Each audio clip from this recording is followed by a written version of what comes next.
മതി. അയ്യേ എന്താ ഉണ്ണീത്?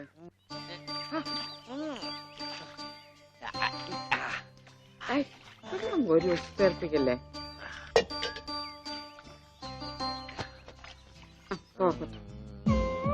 ഒന്ന് അടങ്ങിയിരിക്കേ.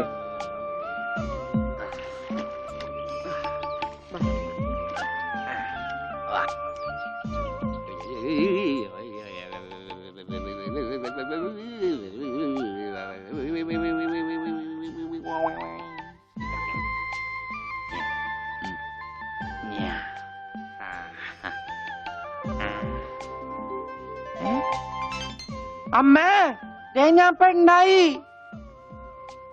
ഇതില് കണ്ട നോക്കി. എന്താ മോനെ ഇത്?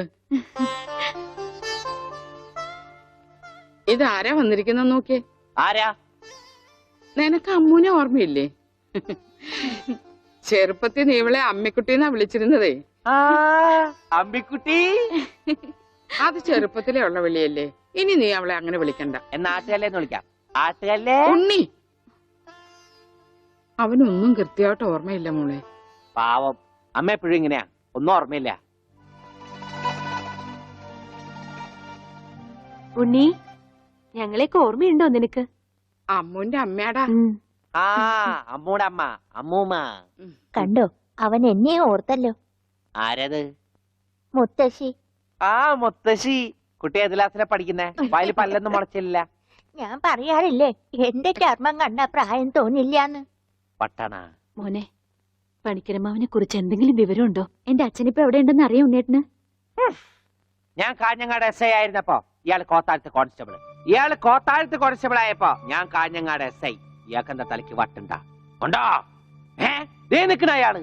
കണ്ടാ കണ്ടാ കണ്ടാടി.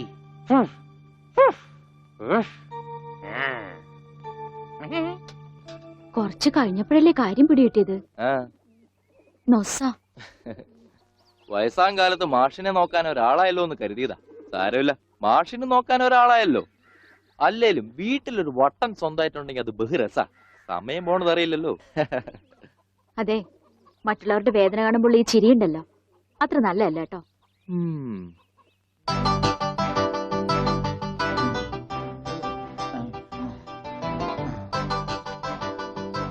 എങ്ങനെയുണ്ടാ ഞാൻ പാന്റ് എടുത്തിട്ട്? ഓ കൊള്ളാശാനെ. ഈ ബുദ്ധി കല്യാണത്തിന് തോന്നില്ലല്ലോ ഭഗവാനെ. അന്ന് പാന്റ് ഇട്ടിരുന്നെങ്കിൽ ഫസ്റ്റ് നൈറ്റ് മുമ്പ് സസ്പെൻസ് പൊളിവില്ലായിരുന്നു. ഓ ഫസ്റ്റ് നൈറ്റിന് എന്ത് പറ്റി? അത് ഞാനൊരു ഇരട്ട വരയിട്ട ബുക്കിൽ എഴുതി തരാം. സൗകര്യം പോലെ ഇരുന്ന് വായിച്ചോ. തുന്നടാ, സസ്പെൻസ് അറിയാൻ നടക്കും.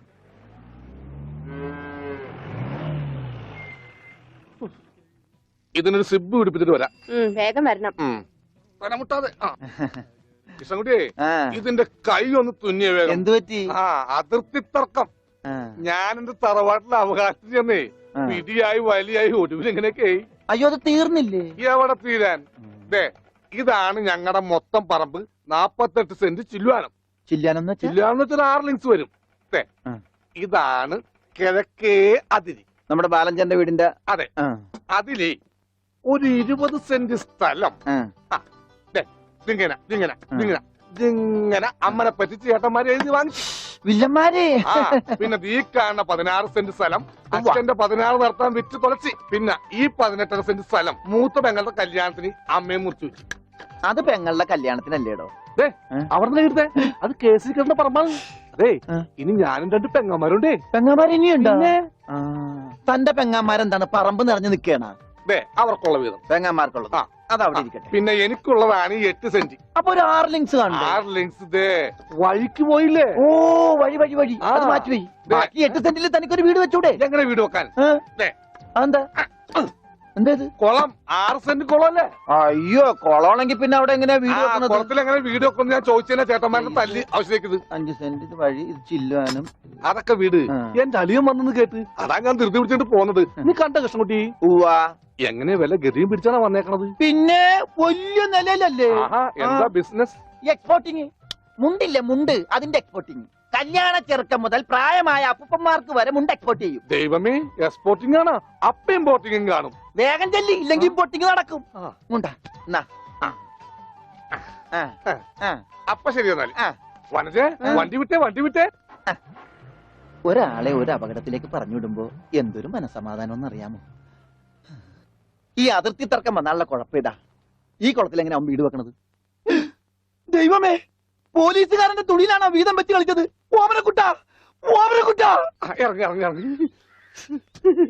ഉണ്ണിക്കുട്ടാ, അളിയാ, മോനെ ഉണ്ണിക്കുട്ടാ, എസ്പോർട്ട് അളിയാ, എന്റെ ചേച്ചി വന്നടാ. അളിയോ, അളിയോ, താനാരാ? അളിയൻ, അളിയോ, താനാരാ വിളിക്കണേ? അളിയനെ, അളിയോ. അപ്പൊ താൻ തന്നെ തന്നെയാണ് അളിയാന്ന് അകത്തേക്ക് നോക്കി വിളിക്കണത്. നീ ആരാ? എന്താടാ ഇതാ നമ്മുടെ ഉണ്ണി. അളിയാ, ഇതായിരുന്നു എന്റെ അളിയൻ, എന്റെ പൊന്നളിയാ. കണ്ണിൽ അന്വേഷിച്ച് കാത്തിരിക്കായിരുന്നു അളിയാ. തിരിയിട്ട് കത്തിക്കാരുന്നില്ലടാ. ഈ അളിയന്റെ ഒരു തമാശ. അളിയാ, നമുക്ക് ഒരുപാട് കാര്യങ്ങൾ സംസാരിക്കാനുണ്ട്. കാഷിനെ പറ്റിയുള്ള ടോക്ക്, കാഷ്വൽ ടോക്ക്. ഞാൻ വിട്ടെ. ആഹാ, ഇത് എനിക്കും കൂടി അവകാശപ്പെട്ടതാണ്.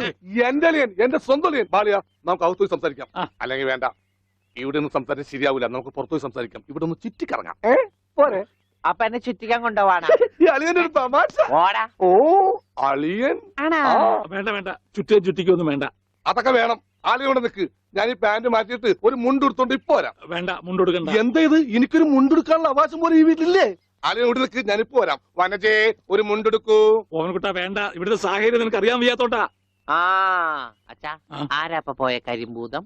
അത് നിന്റെ ചേച്ചിയുടെ ഭർത്താവാ, വനജയുടെ. ആണാ? ആരാ ഈ വനജ?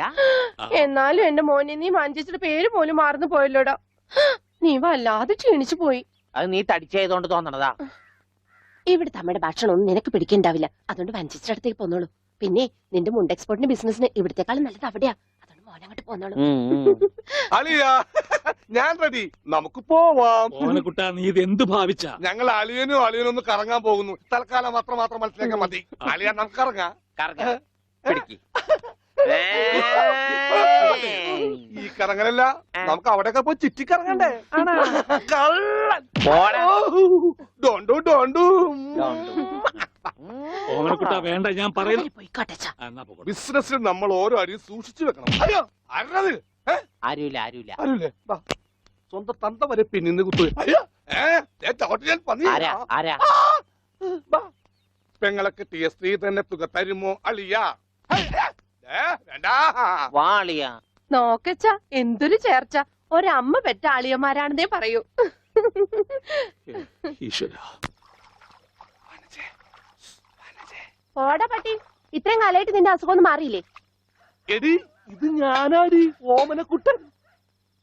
അയ്യോ, നിങ്ങളായിരുന്നോ? നീ ഒന്നിങ്ങോട്ട് വന്നേ. വരുമ്പോ ഒരു മുണ്ടും എടുത്തോ. മനുഷ്യന്റെ ഒരു കാര്യം.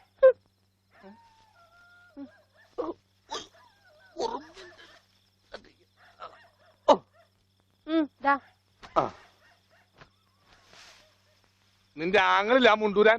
നാട്ടുകാരെ മുണ്ടും പറിച്ചിട്ടാടി എക്സ്പോർട്ട് ചെയ്യണത്. അതെ, അവന് തലയ്ക്ക് നല്ല സുഖമില്ലാന്ന് അച്ഛനമ്മയും പറയണ കേട്ടു.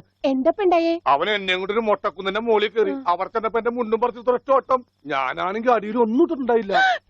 എന്നിട്ട് ഞാൻ തോട്ടിലേക്ക് എടുത്ത് ചാടി. നാളെ മറക്കാൻ അരക്കപ്പം വെള്ളത്തിൽ കിടന്ന് ആ തോട്ടിലാണെങ്കിൽ പണ്ടാറ മീനിന്റെ ശല്യു. അപ്പോഴേ ഒരാൾ തോട്ടെറിഞ്ഞ് മീനെ പിടിക്കാൻ വന്നേക്കണു. എന്നിട്ട് തോട്ട പൊട്ടിയ തീർന്നില്ലേ? ആ തോട്ടക്കാരനെ പറഞ്ഞവിടെ ഞാൻ പെട്ട പാട്. എന്തായി കേക്കണേ? അതെ, ഞാൻ ആദ്യം വനജയെന്ന് വിളിച്ചപ്പോ നീ ആരാണെന്നാ വിചാരിച്ചത്?